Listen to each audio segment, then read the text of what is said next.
The following program may contain coarse language, violence, nudity, mature subject matter, or scenes which may not be suitable for all viewers. Viewer discretion is advised.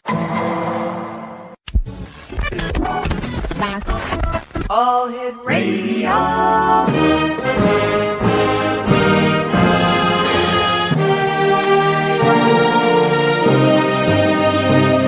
Welcome to the X Zone, a place where fact is fiction and fiction is reality. Now, here's your host, Rob McConnell. And welcome back, everyone. Here we are back in the X Zone after that news break. And it's always great having you back with us as our new affiliates are just joining us. And we're coming to you around the world tonight on the Talkstar Radio Network. Let me see here. Talkstar Mutual Broadcast Network, XZBN, and on channel 32 on Simul TV.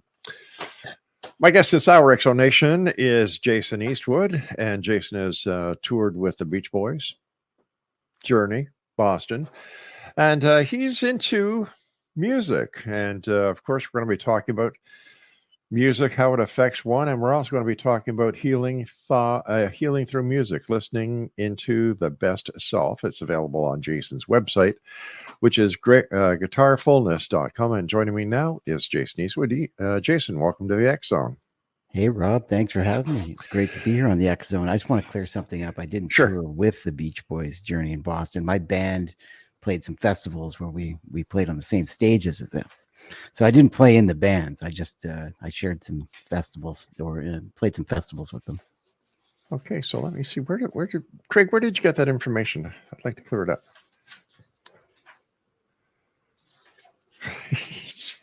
Just give me a sec, Craig. Here, I shared stages with them. Touring extensively with various acts. Okay, I can understand where you got that from. It says after touring extensively with various musical acts and sharing in the stage with musical icons. Okay, yeah. All right. So you shared. So you didn't tour with them. You played on the same stage as they did. Yeah, I met them all. Yeah, I met them all. I mean, those are all heroes of mine. And to play, I mean, we played a little festival circuit here in Canada, where you're familiar with Canada. I'm in the middle of Canada, and Journey in Boston had these massive touring vans with TVs in there. You go in there, it's like going into a luxury condo. And my band, which was called Disaster Man, we had a tour bus that we made out of a 1976 school bus and painted it all black. And we were parked between Journey and Boston, and they thought, like, who are these guys? Yeah. We partied constantly. Those guys went to sleep. That's a whole other story, but yeah, it was really fun. How did you get into music?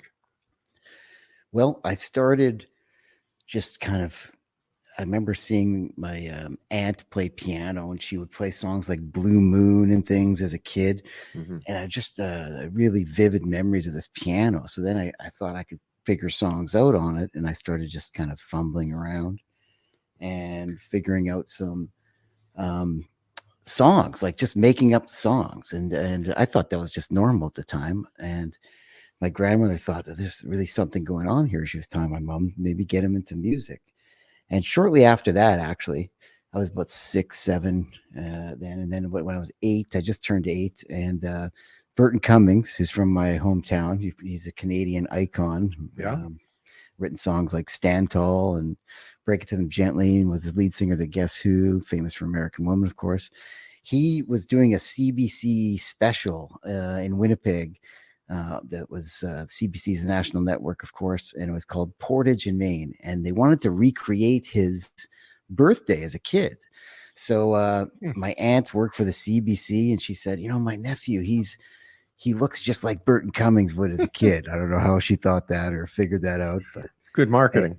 Good bar. Anyway, she brought me in, and I had to learn a couple of his songs off a record to mime for this skit.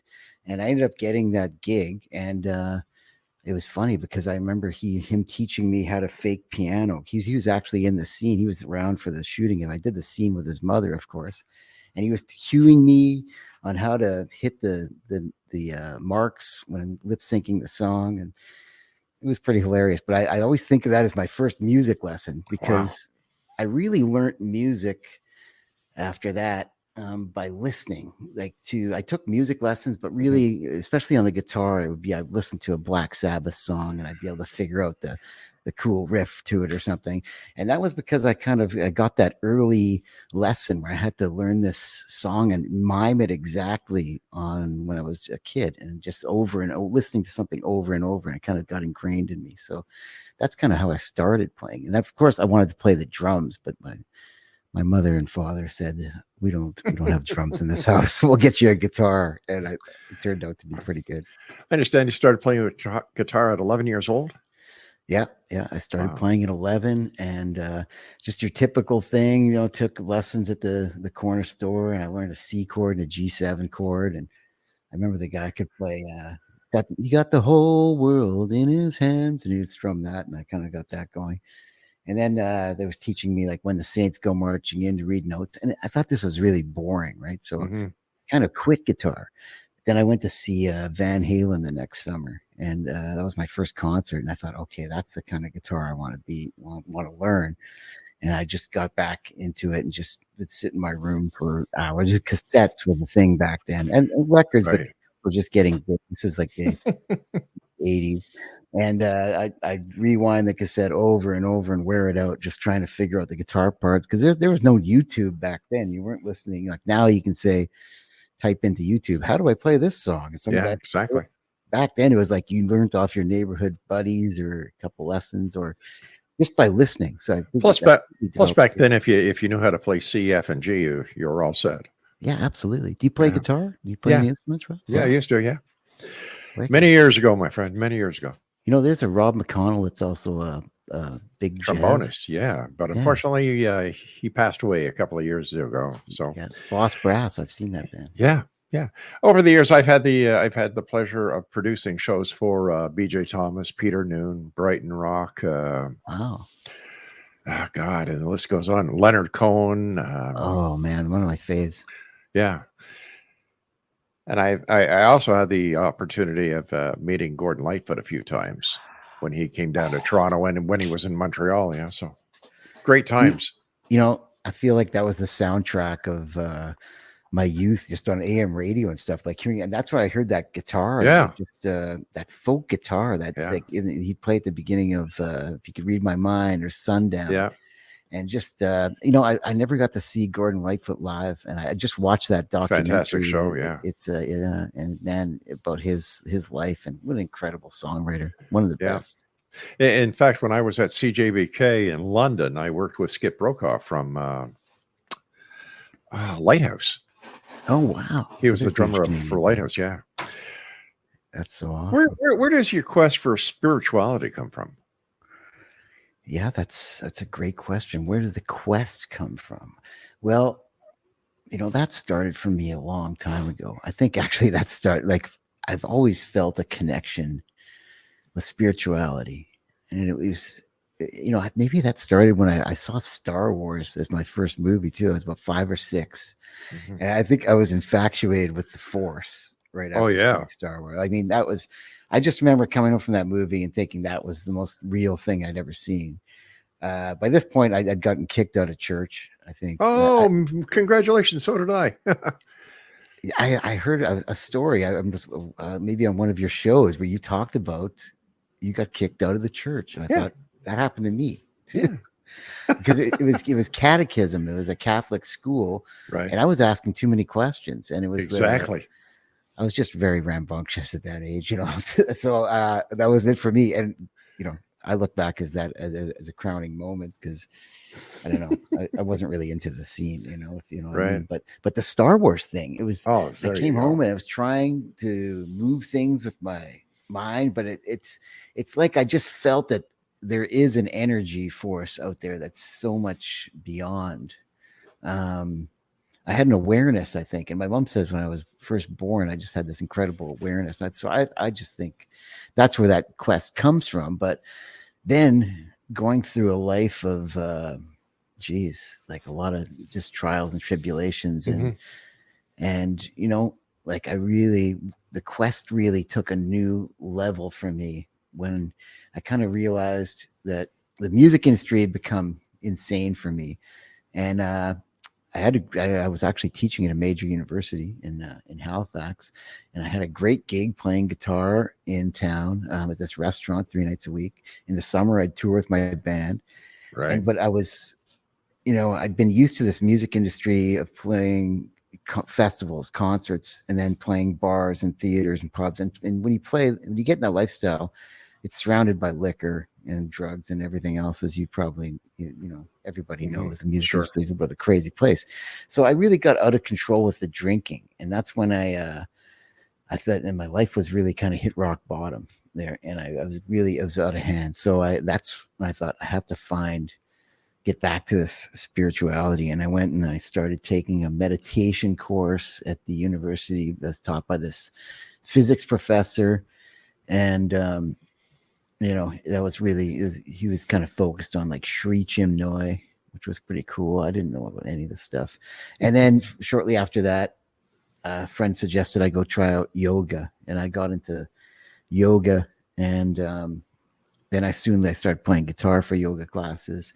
So lately, that's how it kind of led into the guitarfulness music I do. But I've felt like my whole life it's been different moments of spiritual awakenings and things like that.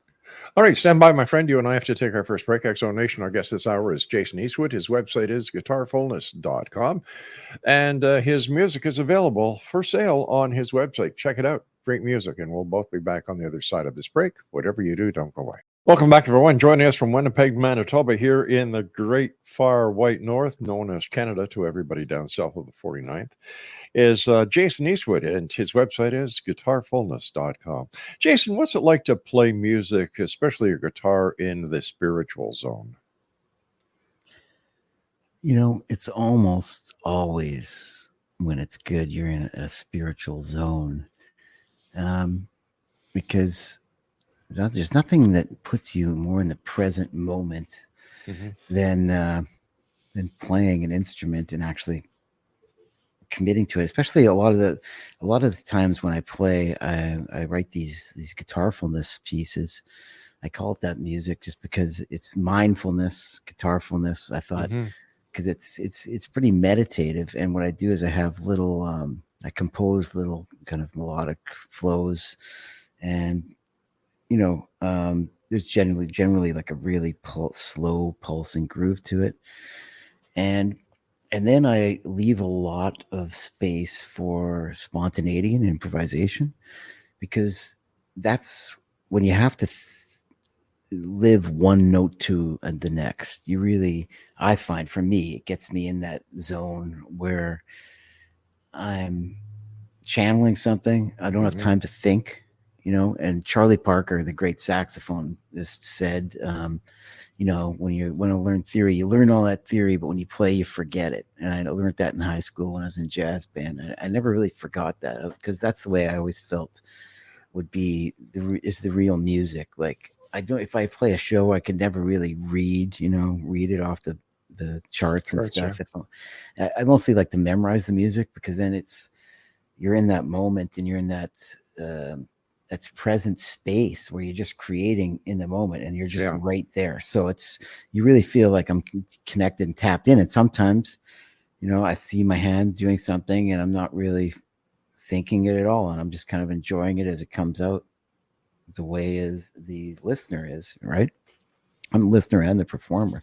So there's so many aspects of music that get you into this zone like this. And it's and certain frequencies and vibrations you play that really kind of set you on a path of consciousness that's totally different. Like, I heard somebody say a quote just a few days ago. This guy, Adam McInnes, he's kind of a hit songwriter, but he said music is really the only thing on earth that it has, when you put an intention into it, it has a vibration.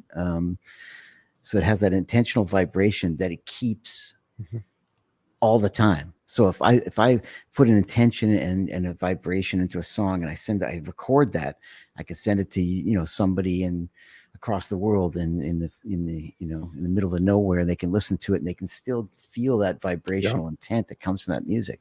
So there's so much spiritual magic that goes on inside music. It's the reason I've dedicated my life to it. It's just I've been playing like 40 years now, and I've got a university degree in music and a master's in musicology, and it's one of those things that the more you learn about it, the more it opens up, like physics or something, right? Speaking about vibrations, it seems like in the early 60s, Brian Wilson and the Beach Boys, good vibrations. They knew what was going on. So did the hippies, Make Love Not War, and everything else. Why, in your opinion, did it take so long for the rest of the world to catch on? Yeah, that's a really good question. I would say a lot of that is because there's no, and this might be a little bit controversial, but there's no money in peace and love. That's true. No, it's not controversial. It's a fact. It's a fact that the military industrial complex is where all the budgets go, right? Yeah, I mean, big time. The American government doesn't want to have everyone across the world in a beautiful state, because then they can't justify, $57 trillion, whatever it is this year, to build weapons. So that's a big part of it. And there's a lot of that goes into music. There's actually a lot of the bad side to the music industry. And I think this was like why I got so anxious and was drinking so much about it, because a lot of, if you get into especially the pop music and what it is, like, music is so powerful that it can be used in the wrong way, because it's a vibration. It's a meditation, right? Like, what do you, when you hear a good, cool song, like a beat, we start. That's right. You get into it because it just takes over. You have to live the song. And what are you doing with your head like this? You're going, yes, you're agreeing. So if you think about these lyrics a lot of times and you listen to, I'm not for censorship or anything, but you like, a lot of people are putting this music out for 12-year-old kids that is all about guns and sex and violence, and it's like, well, just like the video games. And these music executives know exactly what they're doing, and they say, well, that's what the people want. That's what they. It's like, no, these are kids, and you have to take a little more responsibility for what this art does, how powerful this music is. That's what I believe, right? So I think that's a big part of why it hasn't caught on. But there's. The great thing is when you're in the music, when you're in a spiritual music community, or you're just playing festivals, and you meet people, and the people that listen to the fans, you get away from the industry of it. Right. It's all good vibrations mostly, right? It's that is so true. Where do you get the inspiration for your music? Yeah, a lot of it from nature. I live in the city, but I really spend a lot of time going all around Manitoba and all over California, Hawaii, and beaches, and just getting inspiration from beautiful hikes and beautiful places, and just kind of,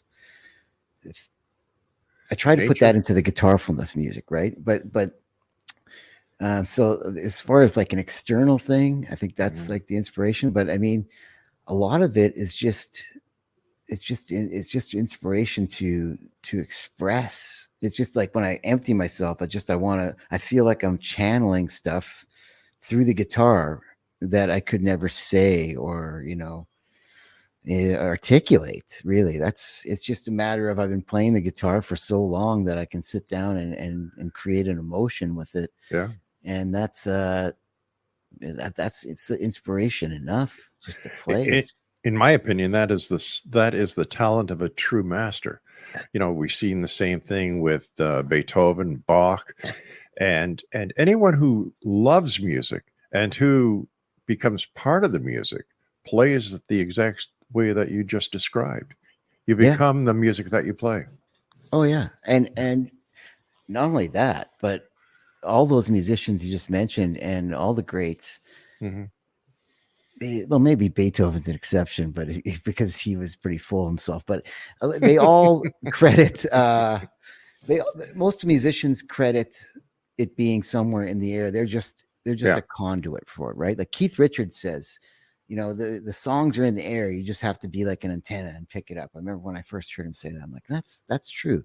You just have to be open to it, and they're kind of floating around, and you have to be the vehicle that idea can get out there. But when you really write something good, the best songs I've ever recorded, the best performances I've had, I definitely didn't feel like it was me. It was like, you don't, most musicians are so humble, because when you have this great experience, you realize that there's something more going on here. Like, it's not like, oh, I'm so great. Yeah. It's like, I'm grateful to be a part of this. Well, let me ask you, what was it like the very first time that you were in front of a large number of people and you knew that you had control of that audience?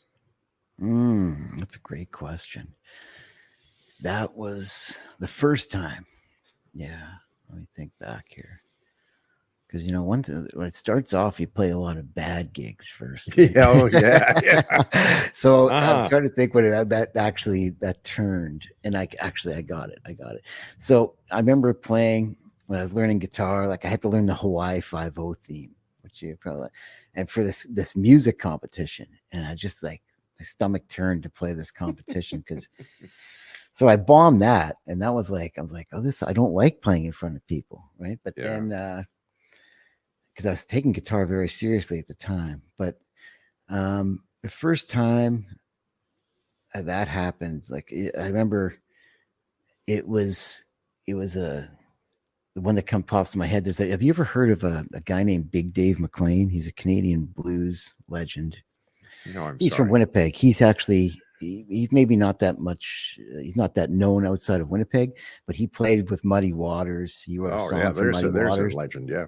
Yeah, Muddy Waters recorded his song. So around Winnipeg, he is the blues guy. And when I was 16 or 15 in high school, we had a benefit concert to try to raise money because we had this great jazz band to go to Ottawa. Right. And Big Dave came out, and we were going to be his blues band for the day. I was on guitar, and then we had a bass player and another kid on drums. And he came in and he taught us everything we were going to do to be his band. And I was really into blues at the time. I was listening to nothing but Stevie Ray Vaughan and B.B. King and all this great guitar stuff. And I remember when he just gave me that first solo, and I was feeling really good that day. I ripped into it, and the place was packed. It's this big community center. And just at the end, the crowd erupted, and I thought, oh, I really got them with this guitar now. And the rest of that show, I just felt like in this special space where it was a real connection with them, but just this this was all like, the thing is, when you're playing like that, like I'm playing and I'm like, oh, this is just regular stuff. Like, because when you practice a lot, you think it's not that great, but then the way that the crowd erupted, I was like, there's something really special going on here. Yeah, you take all the little elements and you just combine it, and the audience is a major part of any performer's. What makes that entire performance come together is the audience. Oh, absolutely. Yeah, that's 100%. When you're playing your guitarfulness, and you're into your spiritual mode, do members of the audience experience spiritual events as well, as spiritual awakening or spiritual experiences? Yeah, that's the reason that I really, because obviously I've told you so many different stories of music I've played already, of different styles and genres. I mean, I've been doing this forever. But the reason I really went forward with the guitarfulness stuff is because, like I said, I got into yoga because I needed to find a spiritual outlet and really center myself and get off the liquor. And the owner of the yoga studio asked me to play some guitar for some yoga classes. So I thought, sure, this is great. She recognized me from around town from playing. So I brought my classical guitar in, and beautiful handmade guitar from Japan, made in 1978, but it's made out of Brazilian rosewood from the Amazon forest. So luckily it was hot yoga, and this guitar, maybe because it's from the Amazon forest, really liked the room. It sounded great in there, which I was surprised. I thought it would blow up in the heat, but anyway, I started playing, and it was one of those things where I had some ideas of kind of what I'd play for. I've never played for a yoga class before, so I thought I'd been to a few, so I understood the meditative flow of it. And I started playing in that groove, and I just let kind of things come out, and I was kind of composing it on the spot. And at the end of the class, like a lot of people came up to me and they had those shining eyes and just said that, I'm so relaxed. I don't know. That was the most beautiful, beautiful music. What was that? And I said, well, I don't know. I just kind of came up with it. And this happened over and over. I started playing there every week, and people wanted some recordings of it and stuff. So, and I recorded one big 20-minute piece. I kind of had it as a meditation just to give out. And I was getting these responses like that people I'd give the recordings to would say, I listened to this in the morning and the night, and all the time. And my pets love it. My kids calm down. I just put it on the background, and there's something about it. And I thought, well, I did play when I recorded it. I played it with this incredible intention. Like I put mantras all over the studio that said, I don't know if you ever heard of the Hawaiian healing art. It's called Ho'oponopono. No, I haven't. Okay, it's pretty cool. It's all about these mantras of love and forgiveness and gratefulness. And my mother is into Hawaiian stuff a lot, so I really got into that for a bit. Yeah. And it's about zeroing yourself, which means letting rid of all your baggage, etc. But I put that intention into the music. And I was surprised because this started coming back to me. And then I recorded my first album, and I did that same thing. And I put out the album, and I had one lady purchased it. I remember right at the beginning, her name was Pam.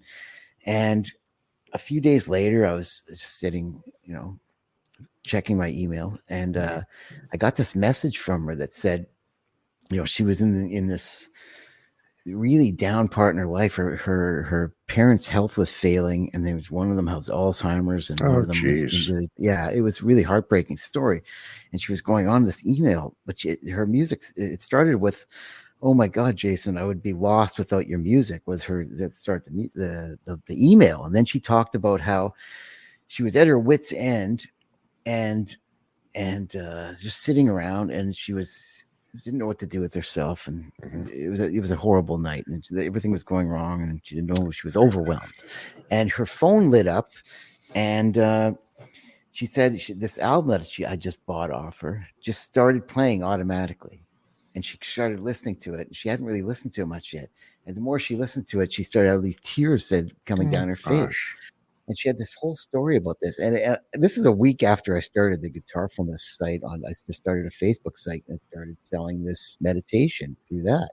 And I thought, what an amazing sign that I'm on the right path here with this music. So I really dedicated myself to it from 2018 when this happened on. And that's why I've got 33 albums out there now. But holy cow, 33. Yeah. My Lord, man. It's all just instrumental guitar music, right? So I can actually produce it pretty quick. I've been trying to do an album a month for a while. That's still a lot. You're right. I'm pretty prolific because I love doing it. But I've received so many amazing letters from people with stories. I don't know if good things happen to good people, Jason. It sounds like you're touching a lot of hearts, my friend. Oh, thank you. That's why I keep doing it. All right, we've got to take a break, Jason. Please stand by. Next donation, if you'd like to get a copy of any of the 30 albums that our friend over here, Jason Eastman, has produced, visit his website, guitarfulness.com. This is the Excel. I'm Rob McConnell. Jason and I return after this short break. And we're back. Jason Eastwood is my guest, www.guitarfulness.com. Jason, have you yourself had any paranormal experiences? Oh, yeah. I don't know if you can see where I am right now, but it actually is not that great of a background. But I'm actually at a museum. This is a museum that I kind of use the top floor of to make a lot of noise because I live in a condominium. So I use it as kind of a recording studio. And this was a building built in 1911.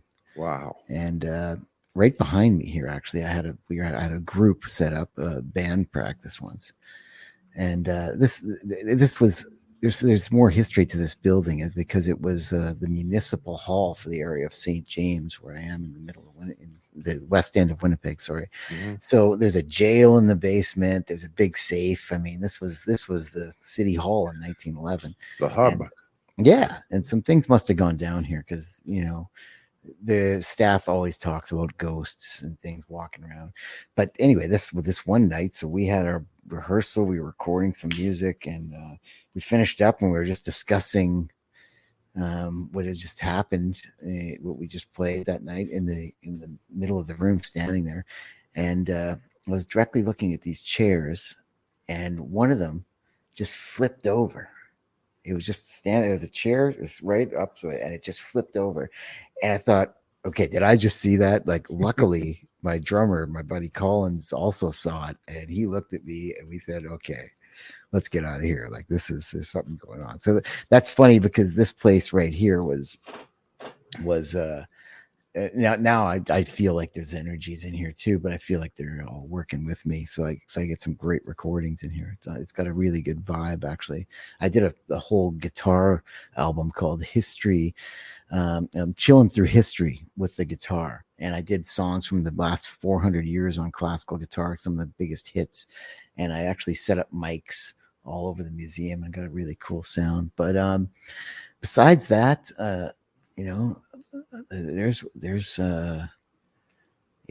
got a really incredible, it's almost paranormal experience on the way on the night that I actually quit drinking. I don't know if you want to. Oh yeah, sure. Let's hear it. I can tell you, this is more of a personal thing, but I was, like I said, I would have been at my wit's end with the drinking, and I decided this was it. I'm having my final drink, and I was gonna videotape it to myself, and videotape, not record on my phone. That was how old am I? Videotape. Yeah, I got out the old RCA VCR. Yeah, 3/4 inch or 1/2 inch or beta. Yeah, exactly. But so I decided this was it. So I had this last toast to myself, and that was it. That was over. That was March 14th on 2016. So that was that. Good for you. Congratulations. Oh, thanks so much. Yeah. I mean, I feel so great. I'd never go back, but not that I judge anybody else does. It just didn't work for me. Yeah. But I have a friend, a great friend that was really struggling with alcohol too. And he lived in a town in BC I used to live in, and secluded town. And he'd been to rehab, and man, I saw what he was going through. He came to visit a little bit a while before that, and he went back to Golden, and I heard from other friends that he was really struggling with it. He said he wasn't drinking, but we all knew he was faking it, right? And anyway, so because he was drinking behind everyone's back, and it was a bad scene. So anyway, I had this last drink to myself, and then I thought, this is it. I'm making this final decision. This is it. So I went to work the next day and the next morning, and I got to work. I'm a new sober self. And about an hour after I was there, I was working at a music store. I got a call from my friend that said my friend had died. He had passed away. He had killed himself that night before. Oh no. Yeah. And I thought, what are and it turns out, like, now, because I went to after the fact, I found out everything happened. It was almost as that exact time that I was taking that last drink that he had enough of not being able to get off the ball. I think there's other extremists, obviously more circumstances, but sure. It was just, we shared that struggle. So to find out, like, it just gives me chills to this day, even because, I mean, there it is. Right there, I said, well, I don't know if, he gave his life for, I felt like I would be betraying, everything if I went and did this again. It was like, here's the ultimate sign of what's going to happen if I keep drinking. I lost a friend that way. And that was just the timing of that. Wow. Was just unbelievable. It was, but it happened. So. Are there any studies, or is there any research that's been done to show what benefits of spiritual music there is with people? Oh, absolutely. There's the Journal of Science, and there's so many, really. I'll just tell you some of the Sure, please. the main notes. I mean, there's not only spiritual benefits, but one of the first great books I read on the study is a book called Super Learning on the Power of Music and the Benefits. And this was a group in Bulgaria run by a guy named George Lazanov, Dr. George, and they were studying how to really optimize the human brain. And they came up with the best way to memorize anything is by using a certain tempo of a certain style of classical music, like Baroque music at 60 BPMs. And there's something about that music that when you listen to it and you beat this into your head, you say something over and over, you memorize the content. And I started doing this. This was in the 90s. I was in university when I was reading this book, and I started trying this. I made a tape of all these certain classical pieces from Bach and some Vivaldi and stuff, even earlier. But it had to be a certain tempo, and they researched all these songs, and it really did supercharge my learning in my brain.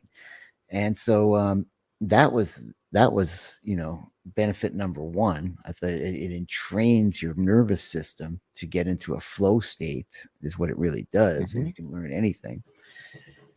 But then there's lately I've been more into the healing aspects, where it's kind of like we have these, you asked about the spiritual aspects, we have these deep almost unknown hidden traumas, things that have stressed us in the past. Maybe something that happened. Maybe we were at the mall with our parents as a kid, and they left us alone for 2 seconds, and it's nothing, but our subconscious mind might have registered that as a traumatic experience that's kind of holding us back a little bit in our life, or maybe if we repress that. And it's all these little things add up like that. And they can start, if we don't let them go, they can kind of start running your life, where you're basically kind of on autopilot to try to avoid these fears. So what music does is it lets us feel these feelings that otherwise would be repressed.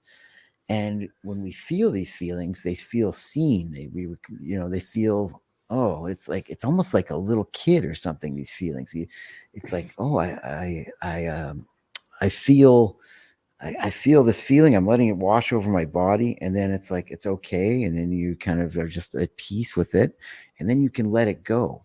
And I think when we listen to music, you have those nostalgic feelings, so sometimes it takes you back. Sure. And then you have also feelings of emotional release, and I think that is all going on behind the curtain, if you will, on a hyper level, right? With music, there's vibrations and cells, and I think it's letting go of certain things that we need to let go of, in not really a tangible sense, almost, right? It's just feeling these things subconsciously. Well, my friend, the time has come when you and I must say so long for tonight, Jason. Love to have you back on in the future. It was great talking with you, Rob. Hey, continued success. Thank you for bringing the music that you do to so many people. And like I said, don't be a stranger. Tell our listeners where they can buy your music and find out more about you one more time. Yeah, well, thank you so much for having me on the X Zone. This was a blast. I love your show. And thanks, partner. And they can find my music at guitarfulness.com. That's just the word guitar, GUITARFULNESS, Guitarfulness, just like mindfulness.com. And just go there. You can leave me a message or send me an email, or my name's Jason at guitarfulness.com would be my email. And I'd love to hear more. Jason, take care of yourself. Safe travels, and keep the great work up, friend. Thanks a lot, Rob. Good night. X Zone Nation, our guest this hour has been Jason Eastwood. He is in Winnipeg, Manitoba, a beautiful province here in Canada. His website is guitarfulness.com, and visit his website. Listen to his music. You're in for a treat. I'll be back on the other side of this break as the X Zone continues with yours truly, Rob McConnell, from our broadcast center and studios in St. Catharines, Ontario, Canada. Don't go away.